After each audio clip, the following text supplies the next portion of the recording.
Hi guys. Good morning. It's our last day in, Ireland. well, technically no, it's our last full day in Ireland. We have one more night here. So we're doing one last tour here today. So we're Yeah. going to go over to the Jameson Distillery, which Madeline and I did last year. This time it'll be We're doing a little bit different. upgraded one. Of a tour. We're doing a little bit different. So we're Heading out today to get gonna breakfast. go get some breakfast this morning, and then we'll do a little bit of shopping. And we don't leave here tomorrow until the afternoon. So technically tomorrow we'll still be here, but that's when we fly out back to the United States. So we'll take you with us.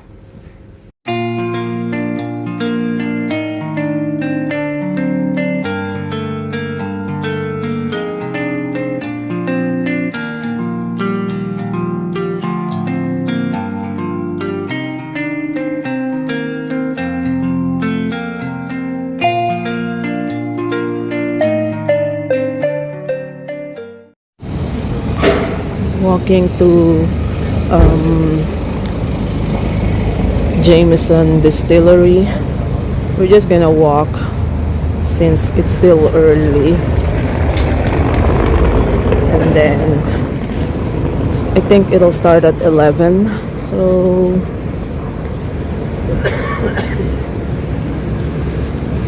excuse us. Take you there. Here.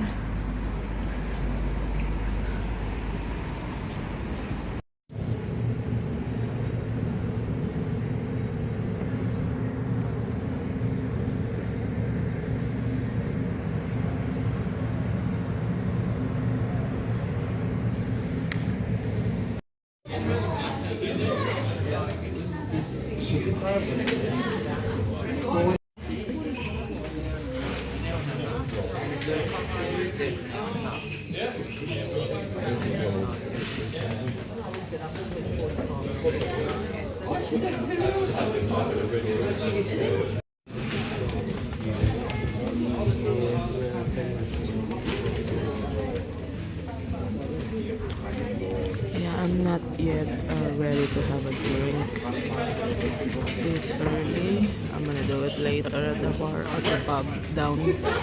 Yeah, in between our tours. Originally to age Spanish Oloroso sherry at 45 wine. And American whiskies, you love the American whiskies. On your stations, guys. You have a bourbon and a sherry box. Do you want to open those up? Let's Oh no, you don't get me. Please, guys, have a look sleep This one is this is a lot closer to old school Irish whiskey in a way. This is closer to what we would have originally been producing, really. More of your pot still, more of your sherry or fortified. It sounds a lot hospitals, you know what I mean? Yeah, no, 100%. It's a great way of doing it, absolutely. Yeah, a lot of the it's pretty. Here's the shop. Keep shop.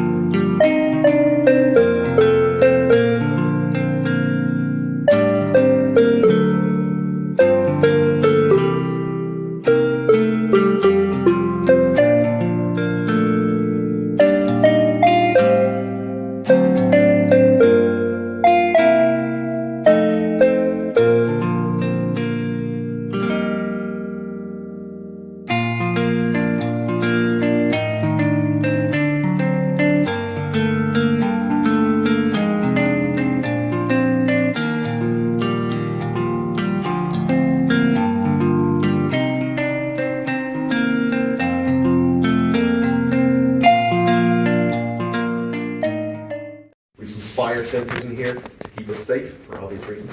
They are sensitive to those sudden flashes of light. If we do set them off, I don't want to scare you, we have 27 seconds to get out of the room before all of the oxygen is doused with other gases, right? Not safe for humans to be in there. It has not happened to me yet. I would like to keep it that way, alright? Right, so just make sure that that flash on your camera is turned off. All right. When we come in, I highly recommend to take a nice big deep breath in through the nose. You could bottle the smell in this room and sell it for $1 million. Yeah, so just for so you guys are aware, just up here, you see those very angry looking yellow guys, those are our fire sensors, alright? So just be careful with the flash on your camera, alright? So folks, there's always two things I like to talk about when you take the first step into this room. First, of course, the smell. Of course, you'll know from upstairs that we have no temperature in this room whatsoever.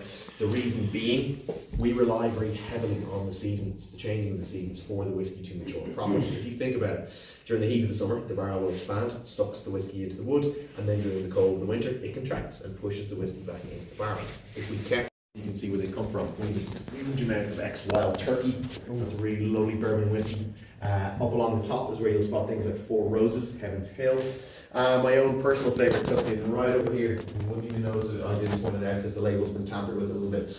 This guy came from Mr. Jim Beam himself. Yeah, I'm a fan of bourbon cask, right? And it contains a single pot still whiskey. Right? Now, single cask whiskey is a very unusual thing to get here in Ireland. You do get a couple of bottles, but it's very unusual. Cloth extends just like that, and you just screw it into the bung. Just in like this. Oh, it's actually already loose. But yeah, one thing I learned the hard way, right? Very important not to put your face over the bung back. You know, catch one of those in the mouth very, very quickly, and you just add like that. Right? So that's one of the basic idea. And to actually get the whiskey out of the cask, we use a lovely tool called the blender's dog, as I was saying. So this guy here, this is the blender's dog. Okay, we call this the blender's dog because as a dog fetches a bung, this guy fetches the whiskey. So we drop it into the cask and it fills up, right? When I drop this in here, folks, you're going to hear a really lovely sound. Here we go.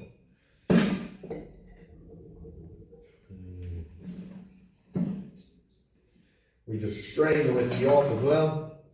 Over time we end up with a little bit of sediment, so things like charred wood, caramelized sugar. We don't want you drinking that, so we just strain it off, right? You see just a little tiny smidge of it there. You just get little bits of it floating in the whiskey. Yeah. So it's totally safe, but again, we don't want you to drink it. So, there we go. Wait. Folks, does anybody have any questions for me while I'm doling this out here? Any questions? It's going to come in at about 50%. That's a lovely sweet spot for bourbon. With Irish whiskey, I find that a lot of places go a little bit higher just because of triple distillation. You end up with a much cleaner, much purer spirit at the end of the process. So, again, you should pick up on some stereotypical things here. Sorry, mind your ears for a moment.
That looks good.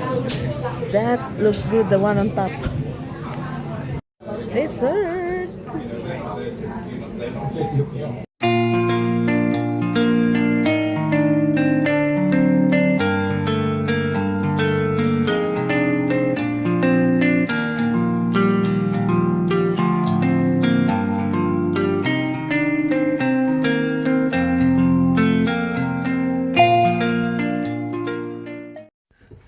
The night before we leave. So we are done packing. Jake's the one that's finishing it. I got like 8 million hats. Because now he couldn't figure out he couldn't figure out how the hell he'll fit everything in the. Well, yeah, I mean that was before I bought this freaking thing. Is this oh God. Underneath it. He bought a whiskey that's an 18-year-old. Is it an 18-year-old one? 18-year-old cask strength. It's a limited release. Ah. What they call it. Of the Irish whiskey that we will drink on his wedding day. Yeah. Whenever the bleep that happens. So we're getting ready to leave tomorrow, so we'll see you tomorrow and see if Jake will be able to finish his suitcase. Oh, it'll happen. I just don't know exactly how. See you tomorrow.